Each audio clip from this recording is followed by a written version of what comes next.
Welcome दोस्तों, आपका आज फिर स्वागत है एजुकेशन मशीन चैनल पे। तो आज का टॉपिक है ब्रेक इवन एनालिसिस। कॉस्टिंग का पार्ट है ये, ठीक है।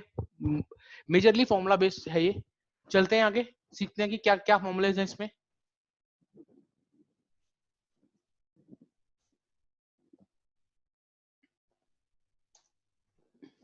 हाँ जी, फॉर्मूला क्या है? Sales minus variable cost minus is equal to contribution, contribution minus fix cost equal to profit.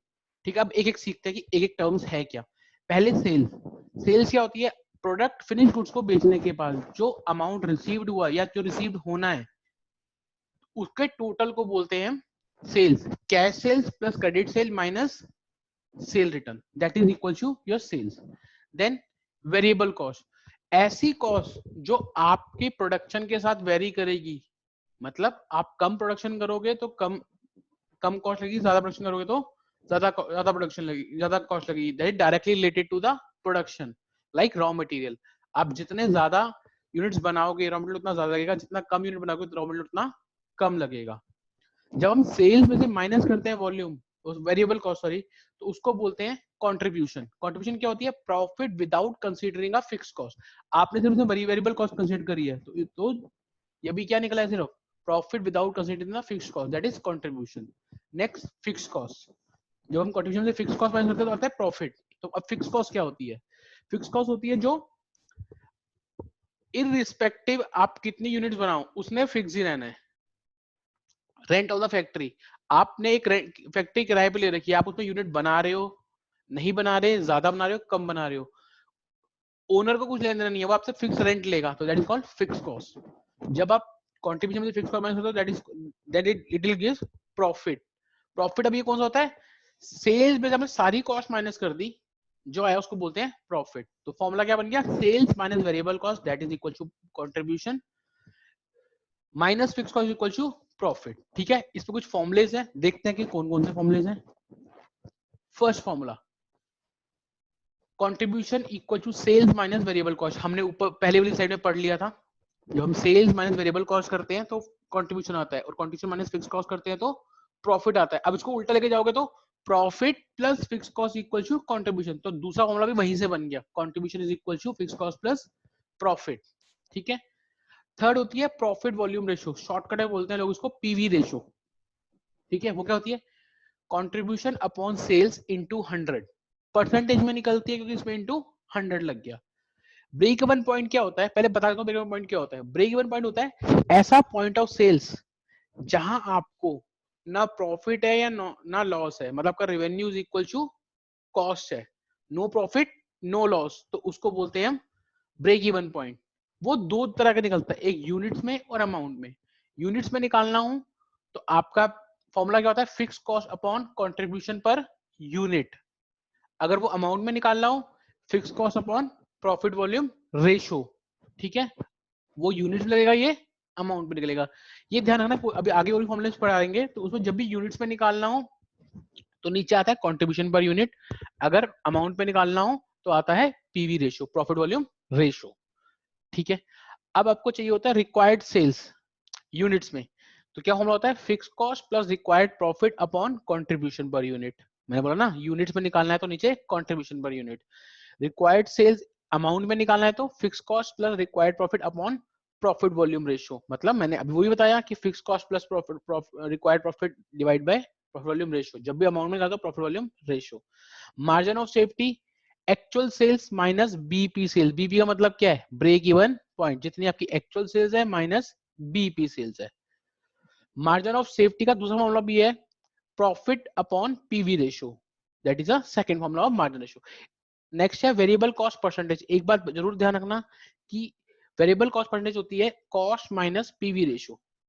PV ratio, मान लो कि आपकी पीवी रेशियो 30% है, तो आपकी वेरिएबल कॉस्ट रेशियो क्या होगी? 70%। पीवी रेशियो 40% है तो वेरिएबल कॉस्ट रेशियो कितनी होगी?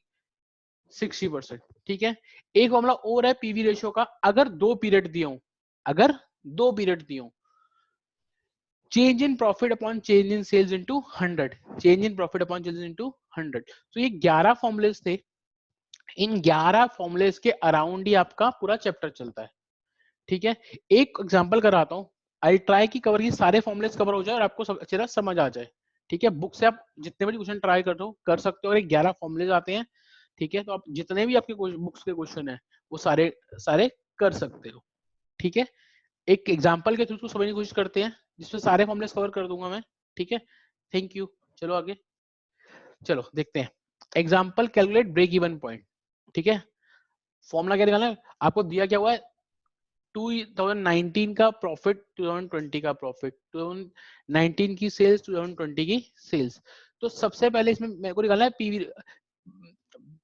Break even point. तो उसके लिए क्या चाहिए होता है, पीवी रेशो चाहिए होती है, फिक्स कॉस्ट चाहिए होती है। चलो देखते हैं कैसे निकले पीवी रेशो। मैंने अभी ऊपर फॉर्मूले में ये बताया, अगर आप ऊपर जाएंगे, ये बताया कि लास्ट फॉर्मूला कि change in profit upon change in sales. तो 1 लाख प्रॉफिट था, 1.5 लाख हो गया, तो चेंज इन प्रॉफिट कितना हो गया, 50,000। सेल्स 5 लाख से 6 लाख हो गई, तो कितना चेंज हो गया, 1 लाख। तो आपका फॉर्मूला क्या बन गया, change in profit 50,000 upon change in sales 1 lakh रुपए into 100, that is your PV ratio which is 50%। ठीक है, इससे ऊपर मैंने क्या बताया आप लोगों को, फिर नीचे देखते हैं एक क्या है, वेरिएबल कॉस्ट परसेंटेज। मैंने बताया था क्या कि अगर पीवी रेशियो और वेरिएबल कॉस्ट का टोटल 100% होता है, मतलब variable cost percentage is equal to 100 minus PV ratio. तो आपकी पीवी रेशियो कितनी है, 50%, तो वेरिएबल कॉस्ट रेशियो भी कितनी आ गई, 50%। अभी वेरिएबल कॉस्ट परसेंटेज किसकी है, सेल्स की। ठीक है, तो variable cost is equal to sales into variable cost percentage. तो 5 लाख इंटू 50% कितना हो गया, 2,50,000। ठीक है, तो कंट्रीब्यूशन कितना हो गया, sales minus variable cost, sales minus variable cost. तो सेल्स आपके पास कितनी है, 5 लाख, वेरिएबल कॉस्ट कितनी है, 2.5 लाख रुपए। तो कितना गया, 2.5 लाख रुपए आ गया। Contribution equal to profit plus fix cost, ये आपने फॉर्मूला पढ़ा था। तो कंट्रीब्यूशन कितनी है आपने, 2,50,000, प्रॉफिट ऊपर कितना दिया हुआ है, 1 लाख रुपीज। आप किसी भी साल का प्रॉफिट, पर ये ध्यान रखना जिस साल का प्रॉफिट होगा उस साल के ही सेल्स होगे। ऊपर मैंने सेल्स ली थी कब की, आपकी 2019 की, तो प्रॉफिट में कितने किसका लिया, 2019 का। अगर आप मैं 6 लाख लेता 2020, तो मुझे प्रॉफिट कितना लेना पड़ता, 1,50,000। तो अब देखिए 2,50,000 is equal to 1 lakh plus fix cost, तो फिक्स कॉस्ट आ गई मेरी 1,50,000। अब ब्रेक इवन कॉस्ट पॉइंट का फॉर्मूला क्या होता है, fix cost upon profit volume ratio. आपका फिक्स कॉस्ट भी है 1,50,000, पीवी रेशियो भी है 50%। तो 1 लाख डिवाइडेड 50% कितना आ गया, 3 लाख रुपीज। ठीक है, 1 लाख डिवाइड बाय 50 कितना आ गया, 3 lakh rupees. Margin of safety, margin of safety क्या होता है, actual sales minus BP sale. Margin of safety is equal to actual sales minus BP sale. अगर मैं 19 निकालता हूँ तो एक्चुअल सेल्स कितनी है, 5 लाख रुपीज, बीपी सेल्स कितनी है, 3 लाख रुपीज। तो आंसर कितना आ गया, 2 लाख रुपीज। अगर मैं 2020 की निकालता हूँ तो एक्चुअल सेल्स कितनी है, 6 लाख, बीपी सेल्स कितनी है, 3 लाख, तो कितना आ गया, 3 लाख रुपीज। तो इस एग्जाम्पल के जरिए मैंने सारे फॉर्मूलेस को कवर करने की कोशिश करी है। होप आप लोगों को ये बात समझ आ गया होगा। ठीक है जी, और फॉर्मूलेस को अगर आप दोबारा देखोगे तो वो आपका क्लियर हो जाएंगे, फॉर्मूले आपको क्लियर हो जाएंगे। ठीक है, एक फॉर्मूले, उन फॉर्मूले के बेसिस पे पूरा चैप्टर अराउंड करेगा। आप कोई भी ज्यादा क्वेश्चन कर सकते हो बुक का। अगर कुछ भी प्रॉब्लम आए आप मुझे कमेंट बॉक्स में लिख के दीजिए, मैं I will resolve your problem. Okay, thanks a lot for your time, thanks a lot for watching me, and keep watching, subscribing and share my video, but don't forget to subscribe and press the bell icon, because bell icon is an intimation that my next video. ठीक है, तो देखते रहिए, subscribe करते रहिए, और अपने दोस्तों का शेयर भी करते रहिए। Thank you, thank so much.